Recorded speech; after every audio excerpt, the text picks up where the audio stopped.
ఓం శ్రీగురుభ్యో నమః. హరి ఓం.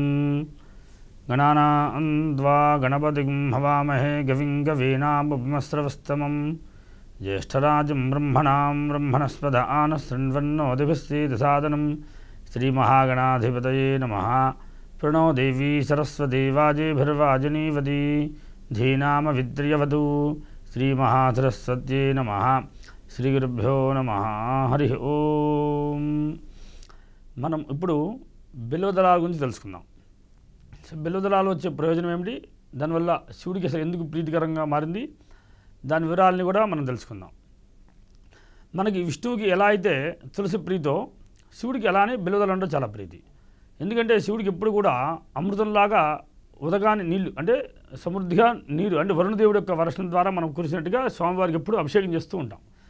ఎందుకని శివుడు ఎప్పుడు కూడా కంఠంలో నీలకంఠుడు అంటే కంఠంలో విషం ఉంటుంది కనుక, అంటే మనం అందరం కూడా ఈ లోపల ఉన్నటువంటి మనం మనుషులందరూ బయట ఉన్నటువంటి బాహ్యంలో ఉన్నటువంటి మనుషులందరూ కూడా సుఖంగా ఉండాలంటే అంటే ప్రజలందరూ కూడా అంటే ప్రతి జీవి ప్రతి ప్రాణి కూడా చాలా సేఫ్గా అంటే ప్రశాంతంగా ఉండాలంటే స్వామివారు కంఠంలోనే విషాన్ని దాచిపెట్టినారు.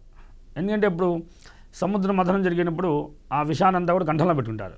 తద్వారా ఆయనకి ఎప్పుడు స్వామివారికి అభిషేకం జరుగుతూనే ఉండాలి. లేదంటే ఈ కంఠంలో ఉన్న విషము చాలా బాధ పెడుతుందన్నమాట. అది మండుతూ ఉంటుందన్నమాట, ఒక అగ్నిలాగా మండుతూ ఉంటుందన్నమాట.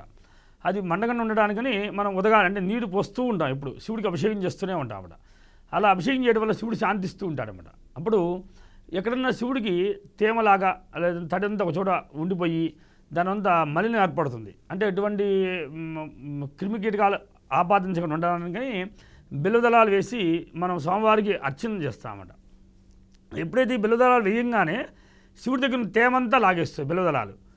తులసి అయితే తేమంతా అక్కడ ఉంచుతాయి, బిల్వదళాలు అయితే తేమనంతా మొత్తం తీస్తాయన్నమాట. అందుకని బిల్వదళాలకు ఉన్న శక్తి చాలా అద్భుతమైంది. అందుకని శివుడి నెత్తి మీద బిల్వదళంతో అర్చన చేస్తాం. అర్చన చేయగానే శివుడు చాలా చల్లగా ఉంటాడు, కానీ మనకి ఎక్కడ కూడా నీరు కనబడదు. తద్వారా శివుడికి ఎంత అభిషేకం చేసి అర్చన చేయడం వల్ల బిల్వదళాల యొక్క ప్రభావం చాలా విశేషంగా పనిచేస్తుంది.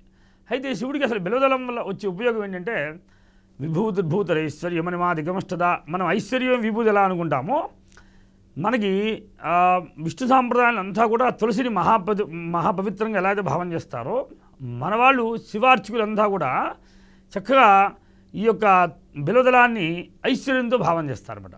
ఎవరికన్నా ఐశ్వర్యం లేకపోతున్నా ఇబ్బంది పడుతున్నా వారికి ఒక తేనె పూసి చక్కగా బిల్వదళాన్ని శివుని పెట్టినట్టయితే సగ సంపదలు మహదీశ్వర్యాన్ని ఇస్తాడు పరమేశ్వరుడు. అంటే ఒక బిల్వదళానికి ఉన్న శక్తి చాలా అద్భుతమైందన్నమాట. అది పెట్టంగానే అంటే ఇది బిల్వదళాన్ని తిప్పి బోలిచి పెడితేనేమో మోక్షం, ఇంకా నాకు ఎటువంటి ఆశ లేదు, దేని మీద ఆశ లేదని చెప్పడం. దాన్ని తిప్పి పెడితేనేమో సగ సంపదలు నాకు ప్రసాదింపజేయ స్వామి అని చెప్పి ఆయన వేడుకోవడం అన్నమాట. అంటే బిల్వదళానికి ఉన్న మహిమ అంత అద్భుతమైంది. అందుకని స్వామివారికి కంపల్సరీ బిల్వార్చన తప్పనిసరి చేయాలన్నమాట. చేయటం వల్ల శివుని ఎత్తుమి పెట్టంగానే ఎటువంటి దరిద్రమైనా సరే ఒక్క సెకండ్లో మాయమైపోతుంది. అంటే ఇంకా దరిద్రం అనేది కనబడదని భావనట. అందుకనే బిల్వదళం చాలా ప్రసిద్ధమైనది. బిల్వదళం ఒకటి, శివుడికి విశేషంగా భస్మం ఒకటి చాలా ప్రసిద్ధమైనవి. ఎప్పుడైతే కనుక మనం భస్మాన్ని కూడా ఓం నమః శివాయ అని శివుడికి ఒక స్మరణ చేసి భస్మం పెట్టుకున్న మహదీశ్వర్యవంతులు అవుతారన్నమాట. ఎంత సంపద లేనివాడు కూడా బాధపడుతున్నవాడు కూడా అదరిద్రం పోతున్నట. అలానే బిల్వదళాన్ని కూడా మీరు స్వామివారికి అర్చన చేసి ఒక బిల్వదళాన్ని ప్రసాదంగా కూడా తిన్నా కూడా అనేక వ్యాధులు రాకుండా కూడా చేస్తుందట. అంటే శరీరంలో అటువంటి చాలామందికి శరీరంలో నీరు పెరుగుతూ ఉండడం, అనారోగ్యం జరుగుతూ ఉండడం కదా, ఈ బిల్వదళాన్ని రసంగా అంటే వేడి నీళ్ళలో మరగబెట్టి దాన్ని తాగినా కూడా అన్ని సమస్యలు పోతాయట. అంటే ఒక బిల్వదళం శివుడి నెత్తిపై పెట్టడమే చాలా విశేషమైందని. ఎందువల్ల అంటే పక్కన చుట్టుపక్కల ఉన్నటువంటి ఎటువంటి బ్యాక్టీరియా ఫంగస్ రాకుండా ఉండటానికని అర్థం చేసుకోవాలి. ఒక సైన్స్ ప్రకారంగా శాస్త్ర ప్రకారంగా ఏంటంటే బిల్వదళం పెట్టంగానే పరమేశ్వరుడు సగ సంపదలు ఇస్తాడట. అందుకని ఇంట్లో తప్పనిసరి బిల్వదళం ఒకటి, రావి చెట్టు ఒకటి ఇంట్లో తప్పనిసరి పెంచుకోవాలట.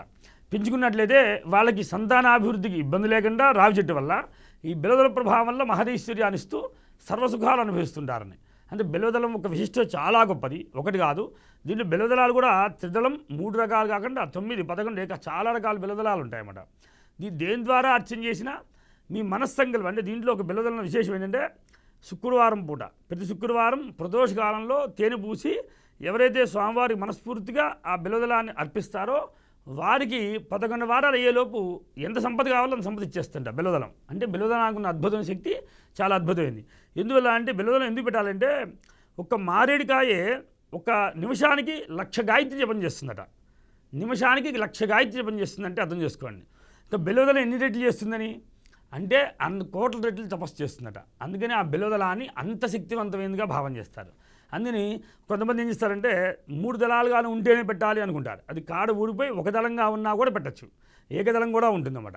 అందుకని బెల్లోదలంలో చాలా ప్రాధాన్యత. ఎందువల్ల అంటే అది నిరంతరం గాయత్రి జపం చేస్తుంది కనుక. మెయిన్ రీజన్ అసలు బెల్లోదలం ఎందుకు పెట్టాలి, దానికి అసలు కారణం ఏంటంటే 1,00,000 గాయత్రి జపం చేస్తుంది నిమిషానికి. దాన్ని ఎవరైనా సరే మహానుభావులు, సన్యాసులు, యతీశ్వరులు, మహానందులు కూడా తల మీద బెల్లోదలాన్ని పెట్టుకుంటారన్నమాట. ఎందువల్ల అంటే అంత గాయత్రి జపం చేసిన శక్తి సంపన్నులు అవుతారని. అలానే రుద్రాక్షమాల వేసుకోవడానికి కారణం కూడా ఇదే. రుద్రాక్ష కూడా నిరంతరం శివనామ జపం చేస్తుంది రుద్రాక్ష.